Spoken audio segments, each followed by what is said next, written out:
11টার সময় সারা ভিডিওতে দেখা যাচ্ছে অস্ত্র শস্ত্র উঁচিয়ে বোমাবাজি করে আগুন দিয়ে মঞ্চ ভেঙে ডিসি এসপি অফিস ভেঙে চুড়ে যেভাবে নাক্কারজনক নারকীয় ঘটনা হয়েছে, তাহলে পূর্বের অনুমতি সরকারের গোয়েন্দা সংস্থা, জেলা প্রশাসন, পুলিশ প্রশাসনকে আগে জানাবার পর তারা কি ব্যবস্থা নিয়েছেন, এই প্রশ্ন জাতির সামনে উঠেছে।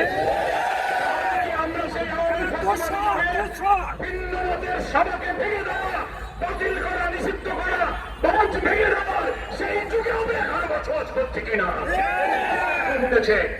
জামাত ইসলামী 19 তারিখের এই মহাসমাবেশ সামনে রেখে লক্ষ লক্ষ মানুষ ঢাকার দিকে যখন রওনা দিচ্ছে, তখন গতকালকে আক্রমণ গোটা জাতিকে আতঙ্কিত করে তুলেছে।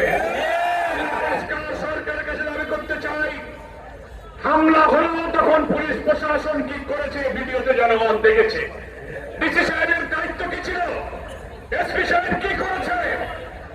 ওই জেলায় সেনাবাহিনীর যিনি কমান্ডিং অফিসার ছিলেন তার কর্তব্য কি ছিল?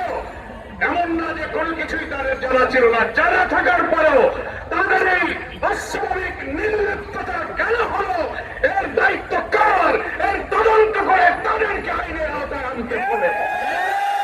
না হলে আগামী দিনে আজকের এই অন্তর্বর্তীকালীন সরকারের অধীনে একটি সুষ্ঠু নির্বাচনের লক্ষ্যে ফ্যাসিবাদ বিরোধী আন্দোলনে আমরা যারা রাজপথে ছিলাম, যারা একটি অবাধ নির্বাচনের লক্ষ্যে যারা ঐক্যমতে এগিয়ে যেতে চেষ্টা করছি, তাদেরও সমাবেশ, তাদেরও ভিন্ন মত এইভাবে হামলার সম্মুখীন হতে পারে।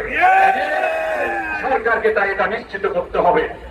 আজকে প্রশাসনকে বাছাই করতে হবে, প্রশাসনের মধ্যে কারা এখনো ফ্যাসিবাদের দোসর, আর দেশবাসীর মধ্যে যদি ফ্যাসিবাদের দাবেদার কোন শক্তি দিল্লির দাবেদার থেকে থাকেন, তাদেরও চিহ্নিত করে নির্বাচনের আগে যুদ্ধ অভিযান না চালালে বাংলাদেশের জনগণ নিরাপদ থাকবে।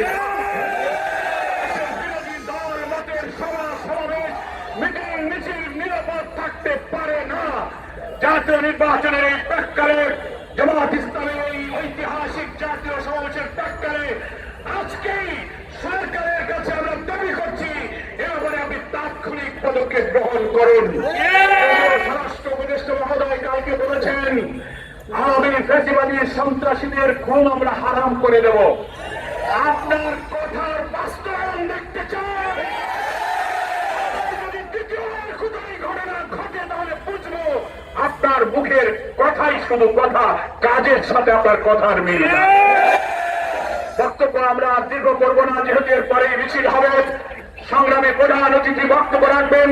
দেশবাসীকে সচেতন ভাবে জাতি যে আজ দুই দিকে ভাগ